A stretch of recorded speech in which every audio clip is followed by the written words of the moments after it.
ദൈവ തിരുനാമത്തിന് മഹത്വം കരേറ്റുന്നു.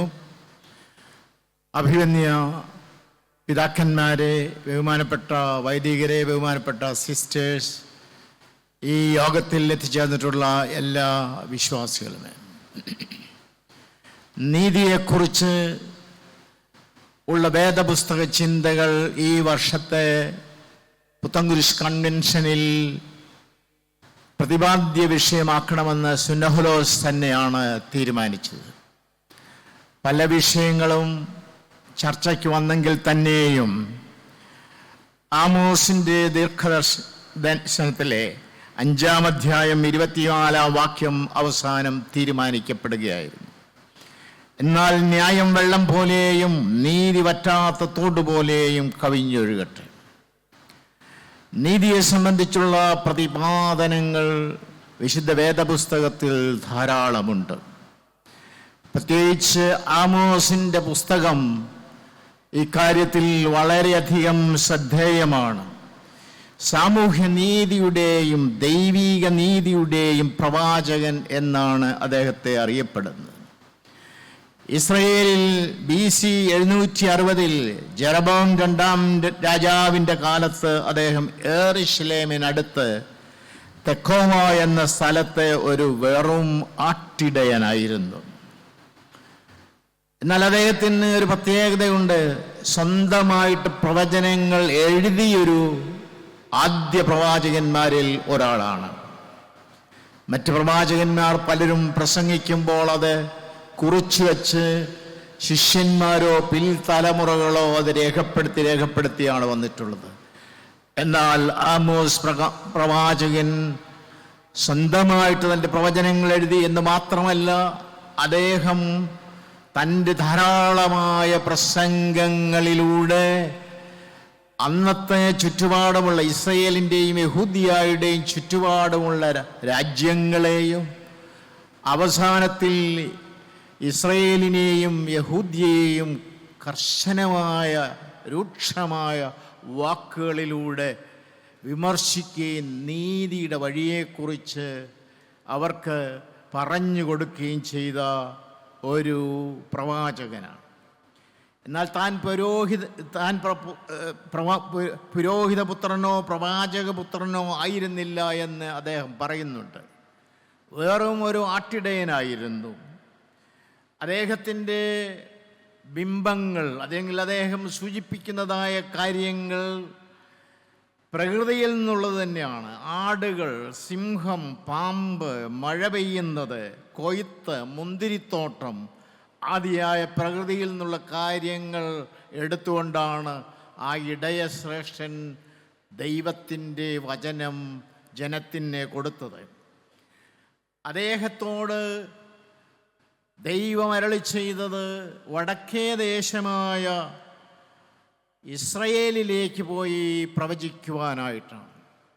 അദ്ദേഹം തെക്കേ ദേശത്താണ്, യഹൂദ്യയിലാണ് ജോലി ചെയ്തത് ഇടയനായിട്ട്. യെരൂശലേമിന് ഒരു 10 മൈൽ അകലെയുള്ള തെക്കോവയിലായിരുന്നു അദ്ദേഹത്തിൻ്റെ വാസം. ഞാൻ പ്രവാചകനല്ല, പ്രവാചക ശിഷ്യനുമല്ല, ഇടയനും കാട്ടത്തിപ്പഴം പെറുക്കുന്നവനും അത്രേ. ഞാൻ ആടുകളെ മേച്ചുകൊണ്ടിരുന്നപ്പോൾ യഹോവ എന്നെ പിടിച്ചു. നീ ചെന്ന് എൻ്റെ ജനമായ ഇസ്രായേലിനോട് പ്രവചിക്ക എന്ന് പറഞ്ഞു. തൻ്റെ ദൗത്യമെന്ത്, തൻ്റെ മിഷൻ എന്ത്, തൻ്റെ വിഷൻ എന്ത് എന്നുള്ളത് സംബന്ധിച്ച് അദ്ദേഹത്തിൻ്റെ വാക്കുകളാണ് ഇത്. ഇസ്രയേലിലെ ജനം വളരെ സമൃദ്ധിയിൽ ജീവിച്ചിരുന്നു ജെറബോം രാജാവിൻ്റെ കാലത്ത്.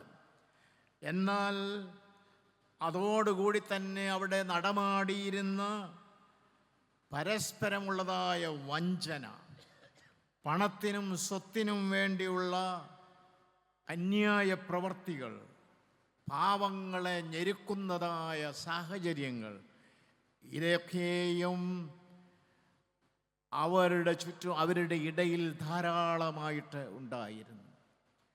എന്നാൽ അതുപോലെ തന്നെ അവരതിനെ ദൈർഘ്യമുള്ള ആരാധനയിലൂടെ അതിൻ്റെ പുറന്തോടുകൊണ്ട് മറയ്ക്കുവാൻ ശ്രമിച്ചവരുമാണ്. ആമോസിൻ്റെ പ്രവചന അനുഭവങ്ങളുടെ ഒരു വിവരണം നാം 7-ാം അധ്യായം 10 മുതൽ 17 വരെയുള്ളതായ ഭാഗത്ത് വായിക്കുന്നു. ബേഥേലിലെ പൂജാഗിരികൾ, വിശുദ്ധ മന്ദിരങ്ങൾ, ഇവയിലെ ഒരു പുരോഹിതനുമായ അദ്ദേഹം നടത്തുന്നതായ കൺഫ്രണ്ടേഷൻ, അമസ്യാവ് എന്ന പേരുള്ള യൊറബയാമിൻ്റെ ആ പുരോഹിതൻ അദ്ദേഹത്തെ നേരിട്ട് പറയുകയാണ്, ദീർഘദർശി യഹൂദാ നാട്ടിലേക്ക് ഓടുക, അവിടെ പ്രവചിച്ച് അഹോവൃത്തി കഴിച്ചുകൊള്ളുക. ഇനിമേലിൽ ബേഥേലിൽ പ്രവചിക്കരുത്. ഇത് രാജാവിൻ്റെ ശ്രീകോവിലും രാജ്യത്തിൻ്റെ ക്ഷേത്രവുമാണ്.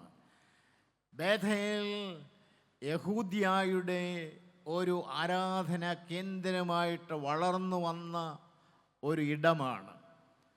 യെരുശലേം പോലെ തന്നെ ഒരു കാലത്ത് വളരെയധികം പ്രാധാന്യം അതിനുണ്ടായിരുന്നു. എന്നാൽ BC 760 കാലഘട്ടത്തിൽ അവിടം കേന്ദ്രീകരിച്ചിട്ടുള്ളതായ ആരാധനയും അതുപോലെ തന്നെ അതിന് ചുറ്റിപ്പറ്റിയുള്ളതായ കാര്യങ്ങളും അനീതിയുടെയും അന്യായത്തിൻ്റെയും മാർഗങ്ങളായിരുന്നു. അത് കവർ ചെയ്യുവാനായിട്ട് അവർ ആരാധനയെ മറയാക്കി തീർക്കുകയും ചെയ്ത കാലഘട്ടമായിരുന്നു.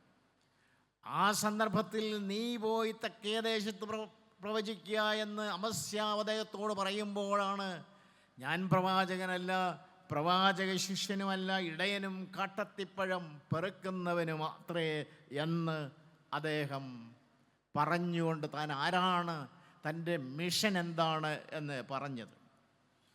9 അധ്യായങ്ങൾ മാത്രം, 146 വചനങ്ങൾ ഉള്ള ഈ പ്രവാചക പുസ്തകം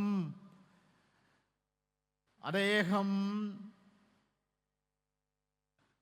എഴുതുമ്പോൾ, അല്ലെങ്കിൽ അദ്ദേഹത്തിൻ്റെ അതിലെ പ്രധാനപ്പെട്ട ഭാഗങ്ങൾ അദ്ദേഹം നേരിട്ടെഴുതുകയും മറ്റുള്ളവ തൻ്റെ ശിഷ്യന്മാർ കേട്ട് എഴുതുകയും ഒക്കെ ചെയ്തപ്പോൾ അദ്ദേഹം വലിയ ഒരു സന്ദേശമാണ് ആ കാലഘട്ടത്തിലെ ജനത്തിനും വരും തലമുറകൾക്കും നൽകിയത് എന്നുള്ളത് നമുക്ക് ഓർക്കാം.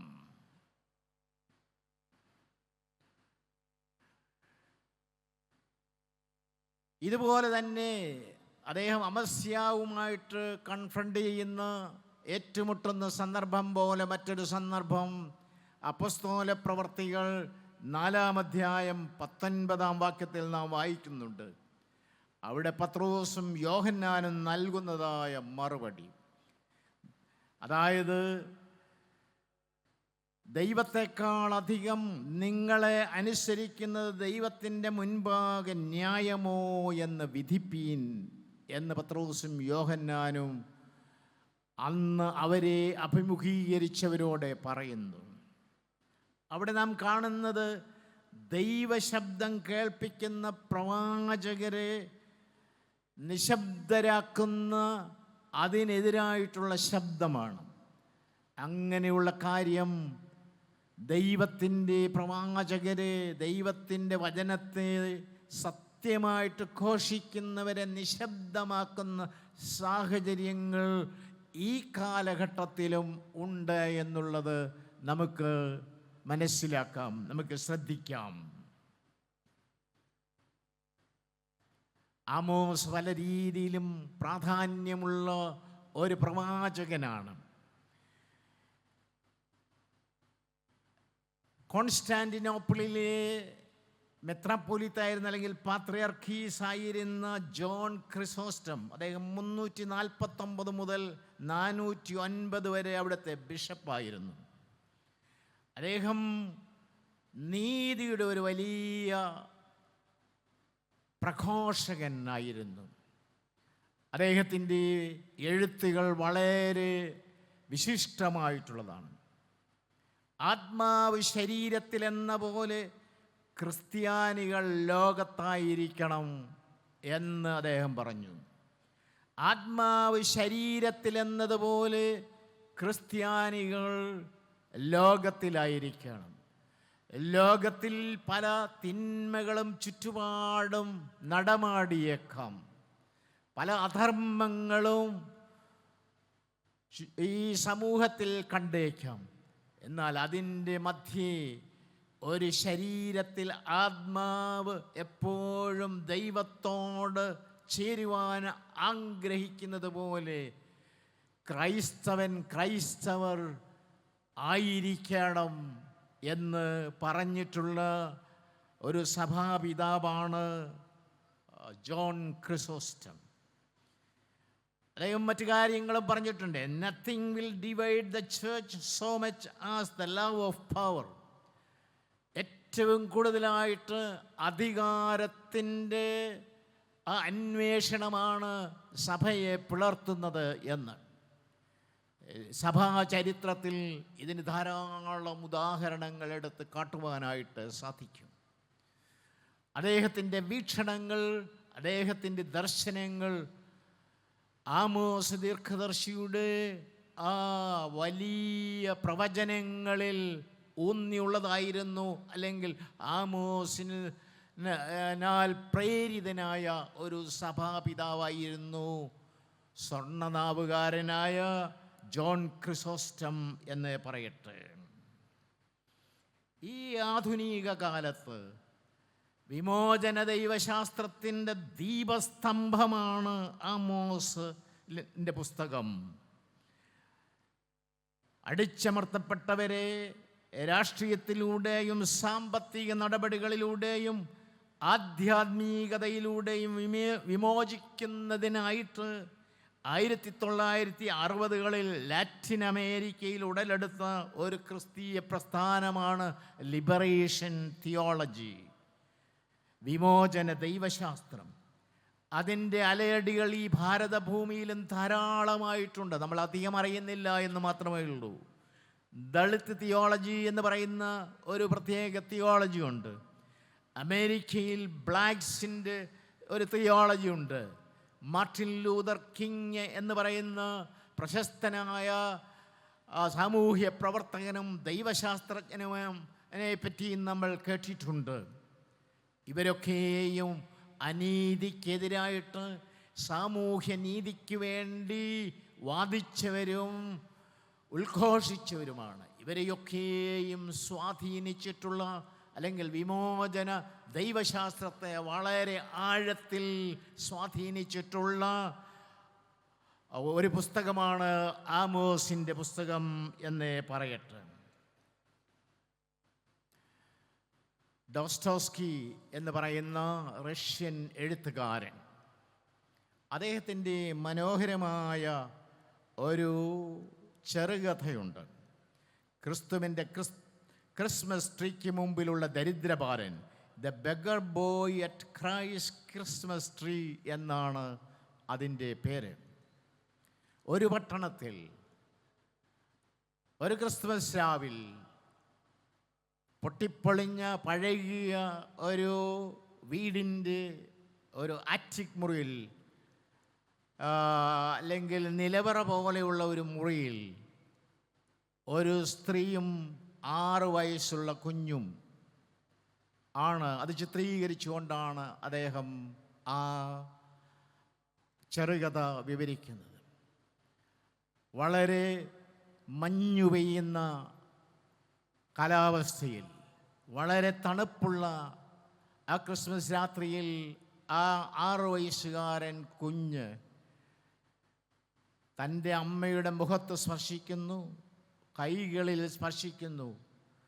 അവന് മണിക്കൂറുകൾക്ക് മുമ്പ് വരെയും ചൂട് പകർന്നു കൊടുത്ത ആ മാതാവിൻ്റെ ശരീരം എന്നാൽ ഇപ്പോൾ തണുത്ത് ഉറച്ചതാണ്, മരവിച്ചതാണ് എന്ന് ആ 6 വയസ്സുകാരൻ മനസ്സിലാക്കുന്നു.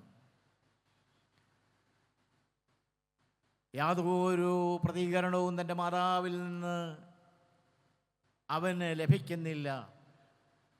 മരണത്തെക്കുറിച്ചുള്ള അറിവ് അവന് പരിമിതമായിട്ടേ ഉള്ളൂ. എന്താണ് സംഭവിച്ചതെന്ന് അവനറിയില്ല. കീറിപ്പറിഞ്ഞ വസ്ത്രം മാത്രം ധരിച്ചുകൊണ്ട് അവൻ അവിടെ ഇരുന്നപ്പോൾ, തൻ്റെ മാതാവിനെ സ്പർശിച്ചുകൊണ്ടിരുന്നപ്പോൾ കഠിനമായ വിശപ്പ് അവന് ഉണ്ടായി. അവൻ ആ കഠിനമായ വിശപ്പിൽ എന്തെങ്കിലും തനിക്ക് കിട്ടണം, ഭക്ഷിക്കണം എന്ന് വിചാരിച്ചുകൊണ്ട് അവൻ ആ വീട്ടിൽ നിന്ന് പുറത്തേക്കിറങ്ങി. ക്രിസ്മസ് കാലമാണ്, എല്ലാ ഭവനങ്ങളിലും ആഘോഷം നടക്കുന്ന സന്ദർഭമാണ്. അവൻ ആ വഴിയിലൂടെ നടന്നു. ആദ്യത്തെ ഭവനത്തിൻ്റെ വാതിലിൽ ചെന്ന് മുട്ടി.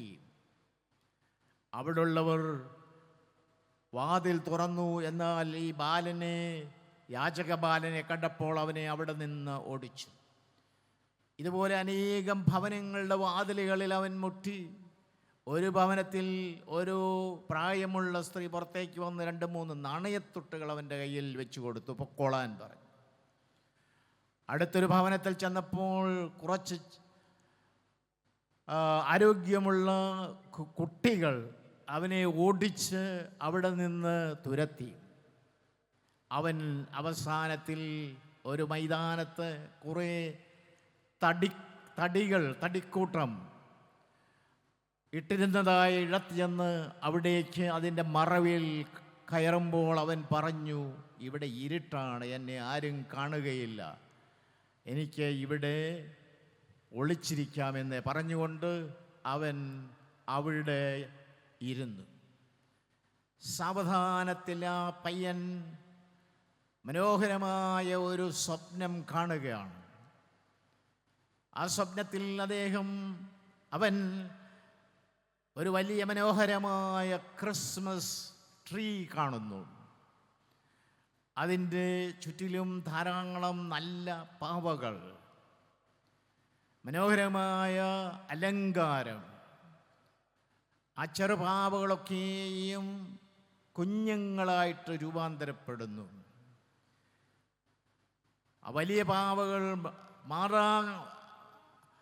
മരണപ്പെട്ട് ക്രിസ്തുവിൻ്റെ രാജ്യത്തിൽ എത്തിയ മാറാക്കളായിട്ട്, ഈ ഭൂമിയിൽ ദരിദ്രരായിട്ടും അതുപോലെ പട്ടിണിയിലൂടെയും മരണപ്പെട്ട മാതാക്കളും അവരുടെ കുഞ്ഞുങ്ങളും ഒന്നിച്ചു ചേരുന്ന മനോഹരമായ ഒരു സ്വപ്നമാണ് അവൻ കണ്ടത്.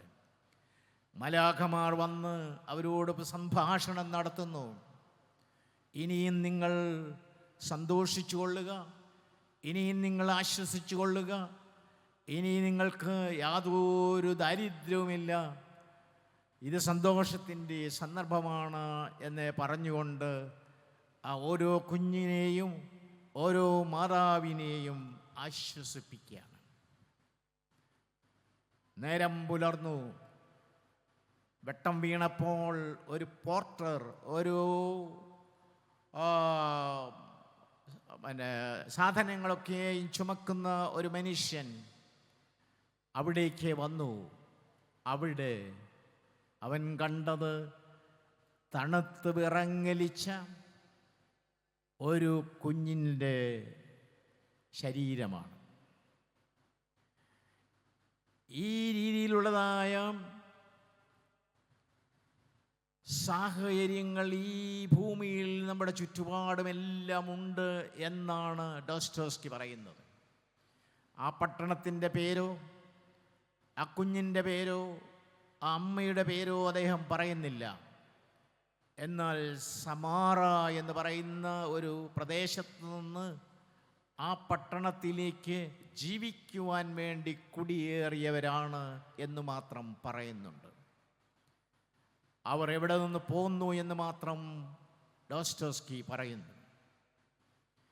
കഴിഞ്ഞ ഡിസംബർ 21 കോട്ടയത്തുള്ള നവജീവൻ എന്ന് പറയുന്ന ആ പ്രസ്ഥാനത്തിൽ ഒരു കരോൾ സന്ധ്യയ്ക്ക് ഞാൻ പോയി. അവിടെ ആ ക്രിസ്മസ് സന്ധ്യ ചെലവഴിച്ചിട്ട് തിരിച്ചു പോരുന്നതിന് മുമ്പായിട്ട് അവിടുത്തെ പ്രവർത്തകരുമായിട്ട് സംഭാഷണം നടത്തിയപ്പോൾ അവർ കോട്ടയം മെഡിക്കൽ കോളേജിലെ സാഹചര്യങ്ങളെക്കുറിച്ച് എന്നോട് വിവരിച്ചു. 5 ജില്ലകളിൽ നിന്നുള്ള രോഗികൾ അവിടെ വരുന്നുണ്ട്. എറണാകുളത്തിലെ കോതമംഗലം ഉൾപ്പെടെയുള്ളതായ പ്രദേശങ്ങൾ. എന്നാൽ ഏറ്റവും ദരിദ്രരും യാതൊരു വിധത്തിലുള്ളതായ ജീവിത സാഹചര്യങ്ങളും ഇല്ലാത്തവർ കൂടുതലായി വരുന്നത് ഇടുക്കി ജില്ലയിൽ നിന്നും പത്തനംതിട്ട ജില്ലയിൽ നിന്നുമാണ് എന്നവർ എന്നോട് പറഞ്ഞു. 2 ദിവസങ്ങൾക്ക് ശേഷം പത്തനംതിട്ട MP ഒരു ചെറിയ കാര്യത്തിന് എൻ്റെ അടുക്കൽ വന്നപ്പോൾ ഞാൻ ഈ കാര്യം അദ്ദേഹത്തോട് പറഞ്ഞു. അദ്ദേഹം എന്നോട് പറഞ്ഞു, അത് സത്യമാണ്. പത്തനംതിട്ട ജില്ലയിൽ പണമുള്ളവരുണ്ട്, ഇടത്തരക്കാരായിട്ടുള്ളവരുണ്ട്. എന്നാൽ അവിടെ അതിദരിദ്രരുടെ നമ്പർ വളരെയാണ്. അവർക്ക് ശ്വസിക്കുവാനായിട്ട് ശുദ്ധവായു ധാരാളമുണ്ട്. ഇന്ത്യയിലെ ഏറ്റവും ശുദ്ധവായുവുള്ള ജില്ലകളിലൊന്നാണ് പത്തനംതിട്ട എന്ന് അദ്ദേഹം എന്നോട് പറഞ്ഞു. ആസാമിലെ മറ്റൊരു ജില്ലയാണ് അതിന് സമാനമായിട്ട് ഉള്ളത്. എന്നാൽ അവിടെ നിന്ന് എങ്ങനെയും രക്ഷപ്പെടുക എന്നുള്ളതാണ് അവിടുത്തെ സാധാരണ ജനത്തിൻ്റെ പാവപ്പെട്ടവരുടെ ലക്ഷ്യമെന്നും അദ്ദേഹം പറഞ്ഞു. എന്തുകൊണ്ടെന്നാൽ അവിടെ ജീവനോപാധികൾ ഒന്നും തന്നെ ഇല്ല. വന്യമൃഗങ്ങളുടെ ശല്യം. ഇപ്പം ഇന്നലെയും ആന ചവിട്ടി ഒരു യുവാവ് മരണപ്പെട്ടുവല്ലോ. കുറേ ദിവസങ്ങൾക്ക് മുമ്പ് മറ്റൊരു ചെറുപ്പക്കാരനും ഈ അടിമാലി പ്രദേശത്ത് മരിക്കുകയുണ്ടായി. ഇങ്ങനെ വന്യമൃഗങ്ങളോടുള്ള പോരാട്ടം. കൃഷി ചെയ്താൽ ഉപജീവനത്തിന് മാർഗമില്ലാത്ത അവസ്ഥ. അപ്പോൾ ആ സമാറായിൽ നിന്ന് ആ മാതാവും ആ കുഞ്ഞും ആ അജ്ഞാതമായ അല്ലെങ്കിൽ പേരില്ലാത്ത ആ പട്ടണത്തിലേക്ക്, എഴുത്തുകാരൻ പേര് പറയാത്ത ആ പട്ടണത്തിലേക്ക് പോയി അവരെ മരണപ്പെടുന്നത് പോലെ ആ മാതാവും മരണപ്പെട്ടു, ആ കുഞ്ഞും മരണപ്പെട്ടു. ഇതേ സാഹചര്യത്തിൽ നമ്മുടെ ചുറ്റും ധാരാളം ജീവിതങ്ങളുണ്ട് എന്നുള്ളത് നമുക്ക് ഓർക്കാം. ഇതിൻ്റെ മധ്യേ വ്യാപകമായ നിസ്സംഗത, കഷ്ടപ്പെടുന്നവരോട് അനുകമ്പയില്ലാത്ത മനോഭാവങ്ങൾ, ഇതെല്ലാം നമ്മുടെ ചുറ്റുമുണ്ട്.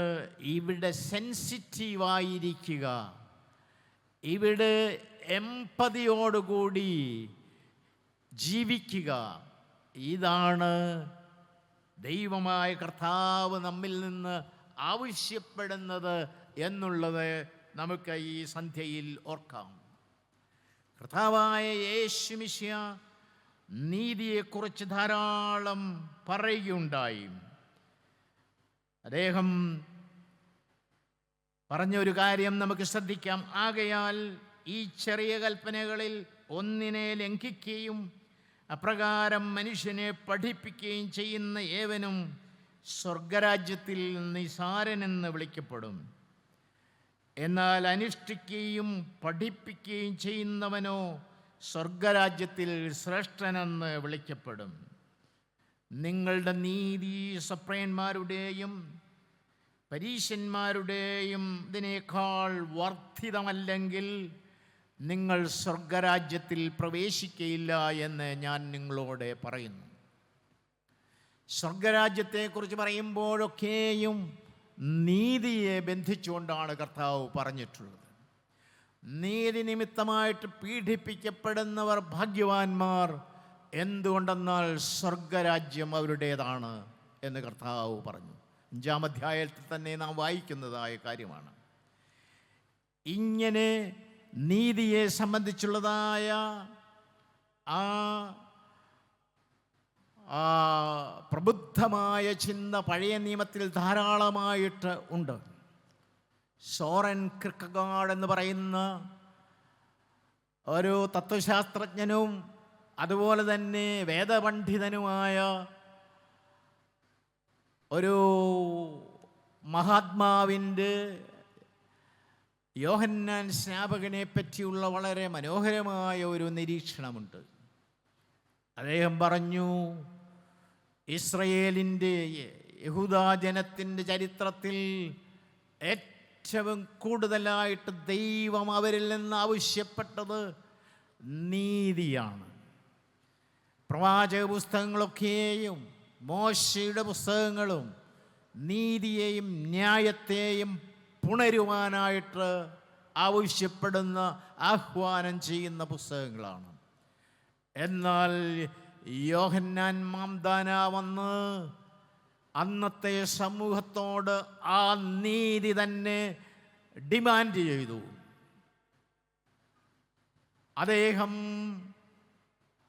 പട്ടാളക്കാരോട് നിങ്ങൾ അതിക്രമം പ്രവർത്തിക്കരുത്, അതുപോലെ ചുങ്കം പിരിക്കുന്നവരോട് നിങ്ങൾ അമിതമായിട്ട് ചുങ്കം പിരിക്കരുത്, ഇങ്ങനെയുള്ള കാര്യങ്ങളൊക്കെയും പറഞ്ഞുകൊണ്ട് നീതിയെക്കുറിച്ചും ന്യായത്തെക്കുറിച്ചും പറഞ്ഞു. എന്ന് മാത്രമല്ല, രാജാധികാരം കാണിക്കുന്നതായ തെറ്റുകളെ അതിരൂക്ഷമായിട്ട് വിമർശിക്കുവാനും അദ്ദേഹം മടിച്ചു. ഇങ്ങനെ നീതി ഡിമാൻഡ് ചെയ്ത അദ്ദേഹം അതിനിൽ തന്നെ പെട്ടു. അദ്ദേഹം വധിച്ചു.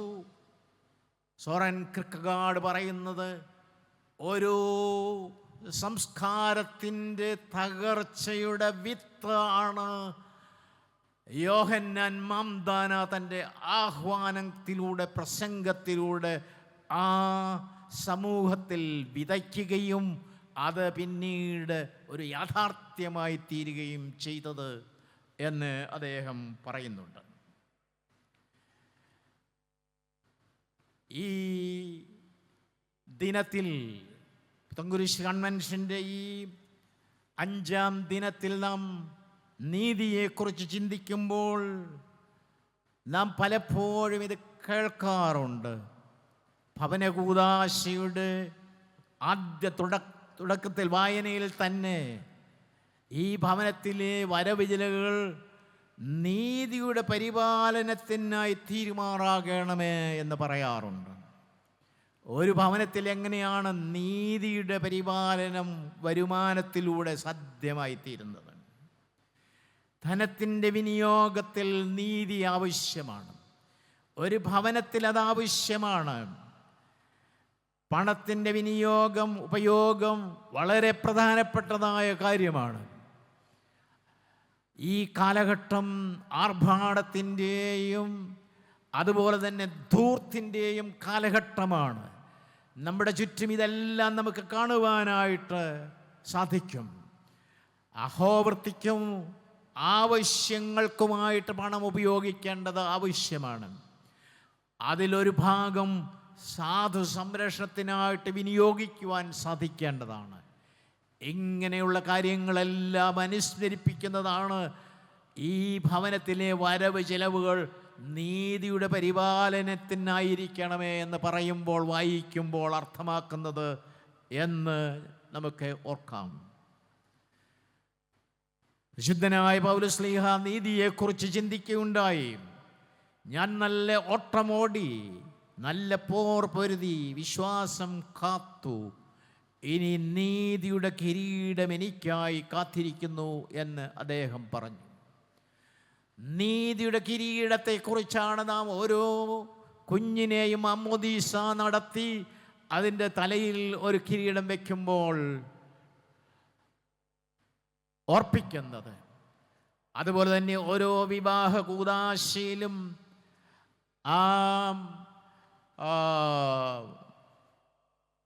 മാല വാഴ്ത്തി അവരെ അണിയിക്കുമ്പോൾ നീതിയുടെ സന്ദേശം നിങ്ങൾ ജീവിതത്തിൽ പാലിക്കണമെന്നുള്ളതാണ് അവർക്ക് നൽകുന്നതായ ഉപദേശം. ഇങ്ങനെ നീതിയെക്കുറിച്ചുള്ളതായ പ്രബോധനം വളരെ ശ്രേഷ്ഠമായിട്ടുള്ളതും കർത്താവായ യേശു മിശിഹ അതേക്കുറിച്ച് ധാരാളം പ്രതിപാദിച്ചിട്ടുള്ളതും, നീതി നിമിത്തമായിട്ട് പീഡിപ്പിക്കപ്പെടുമ്പോൾ അതിനോട് നിങ്ങൾ എങ്ങനെ പ്രതികരിക്കണമെന്നും കർത്താവ് തൻ്റെ ജീവിതത്തിലൂടെ കാണിച്ചു തന്നു. അതുപോലെ തന്നെ ആ കുരിശ് മരണത്തിലൂടെ എല്ലാ തലമുറയ്ക്കുമായിട്ടും ത്യാഗത്തിൻ്റെയും അതുപോലെ തന്നെ വൈതരണികളുടെയും മധ്യേ എങ്ങനെ ഈ ഭൂമിയിൽ പെർസീവിയറൻസ് എന്നുള്ള ഇംഗ്ലീഷ് ഭാഷയിൽ ഉപയോഗിക്കുന്ന ആ പദം, സഹിഷ്ണുതയുണ്ടായിരിക്കുക,